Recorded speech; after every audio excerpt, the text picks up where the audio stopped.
তারেক জিয়া, জামাত, NCP, Charmonai সহ নানান সমীকরণ দেবালোকের ন্যায় স্পষ্ট হবে। এখন পর্যন্ত ধোঁয়াশার মধ্যে, বিশেষ করে জামাত চরমোনাই জোট থাকবে কি থাকবে না, না বেরিয়ে যাবে না কি, ধোঁয়াশা কাটেনি। যদিও অফিসিয়ালি দুই দলই বলেছে যে আসলে কিছু না, জিতিয়ে আনার মতো প্রার্থী নির্বাচন করার সর্বোচ্চ চেষ্টা তারা করছে। অন দ্য আদার হ্যান্ড, এনসিপির সাথে জামাতের জোট মোটামুটি ফাইনাল, পার্টিতে রেজলিউশন পাস হয়ে গেছে। যদিও এটা নিয়ে টানটান উত্তেজনা কিছু বিপদগামী নারী নেত্রী, মানে শালী সীমানি তাল গাছটা আমার দল করে, দলের গঠনতন্ত্র মানার প্রতিশ্রুতি তারা দিয়েছে। দলের যে সিদ্ধান্ত গ্রহণ প্রক্রিয়া, যে সংখ্যাগরিষ্ঠ উচ্চতর পরিষদে যা বলবে সেটা মানতে বাধ্য, কারণ ভিন্নমত থাকলেও মেজরিটি মানতে বাধ্য। দিস ইজ ডেমোক্রেসি, এবং পার্টির একজন মেম্বার হিসাবে এতটুকু কমিটমেন্ট থাকাটা জরুরি। তো নিয়মতান্ত্রিক প্রক্রিয়া এনসিপিতে পাশ হয়েছে, জামাতের সাথে জোটে যাবে তারা।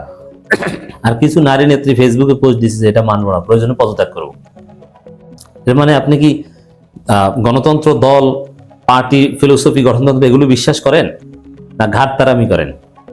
আপনার মন মতো না হলে আপনি থাকবেন না, তাহলে আপনি নিজে একটা দোকান খুলেন পার্টির, এটা কোনো বৈশিষ্ট্য হতে পারে না। পার্টির অধিকাংশ মিলে সিদ্ধান্ত নিয়েছে অযৌক্তিক, আর আপনি একা একা যৌক্তিক, হোয়াট এভার।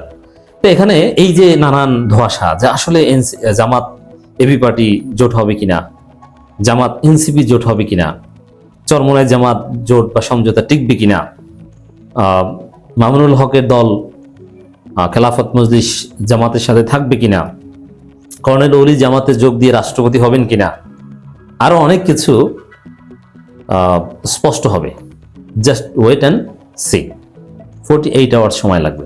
জামাত চরমোনাই সমঝোতাও 48 ঘন্টার মধ্যে অনেকটা স্পষ্ট হবে।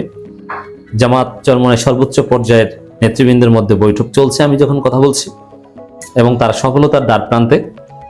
জামাত চরমোনাই উভয় দলেই সর্বোচ্চ ত্যাগ স্বীকার করা মানসিকতা রাখে। মাঠ পর্যায়ে কিছু চরমোনাই জামাতকে মরলগিরি, অমুক তমুক এইসব কথাবার্তা বলে, আবার জামাতের কিছু লোকজন চরমোনাই যোগ্যতার চাইতে বেশি চায় এরকম কথাবার্তা বলে, কিন্তু এটা রিয়ালিটি না। বাস্তবতা হচ্ছে জামাত এবং চরমোনাই দুই দলেই সর্বোচ্চ আন্তরিকতার সাথে সফলতার দ্বার প্রান্তে। দুই দলেই জিতে আসার মতো প্রার্থী সিলেক্ট করতে তৎপর। দুই দলেই সর্বোচ্চ ছাড় দিতে প্রস্তুত, এবং এই দুই দলের মধ্যে কোনো বিদ্রোহের সম্ভাবনা নেই যে আমাকে নমিনেশন না দিলে আমি স্বতন্ত্র করবো, আমি বিএনপিতে চলে যাব। না, নমিনেশন যাকেই দেয়া হোক না কেন তার পক্ষে দুই দল ঝাঁপিয়ে পড়বে। জামাত সিদ্ধান্ত নিয়েছে যেহেতু আমাদের টাকা পয়সা বেশি, আমরা চরমোনাইকে এনসিপি জোটে আসলে, এবি পার্টি জোটে আসলে তাদেরকেও টাকা দিব প্রয়োজনে, বৈধভাবে টাকা দেয়া যায়, যে অনুদান দেয়া যায়। এটা সত্য কথা, এটা অসত্য কথা নয়। টাকাও দিবে। জনশক্তিরা একটুও, জামাতের জনশক্তির উপর নির্দেশনা দেওয়া হয়েছে যে চরমোনাইকে যেসব আসনে ছাড় দেওয়া হবে, সেই জায়গায় চরমোনাইয়ের প্রার্থী এটা মনে করা যাবে না, মনে করতে হবে যে আমার প্রার্থী। এবং এটা দলের স্বার্থেই, ক্ষমতায় আসতে হবে, বিএনপিকে পরাজিত করতে হবে, কথা ফাইনাল। এরকম নানান ধোঁয়াশা 48 ঘন্টার মধ্যে কেটে যাবে। বিশেষ করে তারেক রহমানকে ঘিরে, তারেক রহমান দেশে এসেছেন, এখন এনসিপিকে নিয়ে, এখনো যদিও এনসিপিতে পাশ হয়েছে জামাতের সাথে জোটে যাবে, তারপরে তারেক রহমানের সাথে লাস্ট একটা কনভারসেশনের চেষ্টা এনসিপি নেতারা কেউ কেউ অ্যাটলিস্ট করবে, যে বিএনপির কাছ থেকে কিছু আসন পাওয়া যায় এখানে। কিন্তু এনসিপিকে বিএনপি কোনো আসনই দিতে চায় না। ব্যক্তি হিসাবে দু একজনকে দিতে চায়, কিন্তু জোট হিসাবে, দল হিসাবে এনসিপিকে একটাও দিতে চায় না, কিন্তু 2-3টা ব্যক্তিকে দিতে চায়। তো এই জায়গায় দর্শক পরিস্থিতি ঘুরে যাচ্ছে। কিছু নাটকীয়তা আছে, অনিশ্চয়তা আছে। এই অনিশ্চয়তাগুলো কেটে যাবে আগামী 48 আওয়ার্সের মধ্যে। তার মধ্যে যেটা হবে যে পুরো বাংলাদেশ থাকবে জামাত ইসলামীর পক্ষে। সমস্ত মুক্তিযুদ্ধের পক্ষের শক্তি, বাংলাদেশপন্থী শক্তি জামাত ইসলামীর পক্ষে দাঁড়াবে। কর্নেল ওলিরা জামাত ইসলামীর পক্ষে দাঁড়ানোর সম্ভাবনা রয়েছে। বীর মুক্তিযোদ্ধারা দলে দলে জামাতকে সমর্থন দিবে। রাজাকারদের দল বিএনপিকে, শাহ আজিজ রাজাকারদের দল, রাজাকার সালাউদ্দিন কাদের চৌধুরীদের দল, সাজাপ্রাপ্ত রাজাকার মির্জা রুহুল আমিনের দল, মির্জা ফখরুলের বাবার দল, এদেরকে এদেশের জনগণ, এদেশের মুক্তিযুদ্ধের পক্ষের শক্তিরা, স্বাধীনতা সার্বভৌমত্বের পক্ষের শক্তিরা এদের পক্ষে থাকবে না।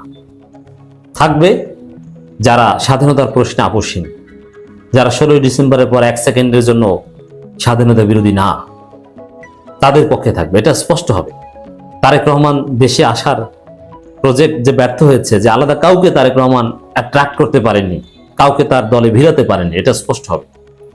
শুধু এটা না, ছোট ছোট অনেক দল ধ্বংস হয়ে গেছে বিএনপির ভাইরাসের কবলে পড়ে।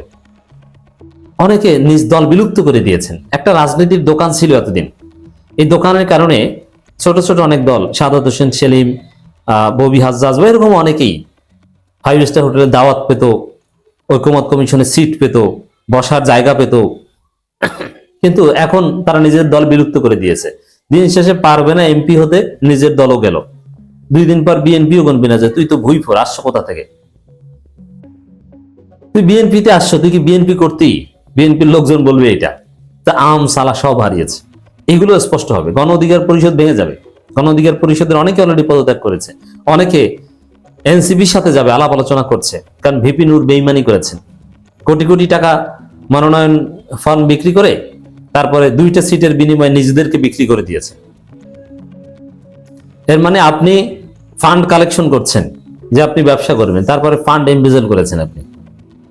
ভিপি নূরদের রাজনীতি নেই। তো দর্শক, এই জন্য আগামী 48 ঘন্টা রাজনীতি অত্যন্ত তাৎপর্যপূর্ণ এবং তারেক রহমানের হতাশা সর্বোচ্চ পর্যায়ে যাবে। নির্বাচন লেভেল প্লেইং ফিল্ড, ইউনূসের দৃষ্টিভঙ্গি, ওসমান হাদি হত্যাকারীদের বিষয়ে আদৌ সাগররুনির পরিণতি না কিছু, এগুলো অনেক কিছু দৃশ্যমান হবে। এবং স্বরাষ্ট্র উপদেষ্টা প্রশ্ন একটা কঠিন খেলা আগামী 48 ঘন্টার মধ্যে আমরা দেখব। জাহাঙ্গীর সাহেব টিকে যাচ্ছেন না খলিল রহমানকে আনা হচ্ছে, নাকি খোদাবক্স চৌধুরী তো গেছেন। এখানে তারেক রহমানের কথা ইউনূস কতটুকু মানবেন কি মানবেন না, না ইউনূস তার নিজের হ্যাডম দেখাতে পারবেন।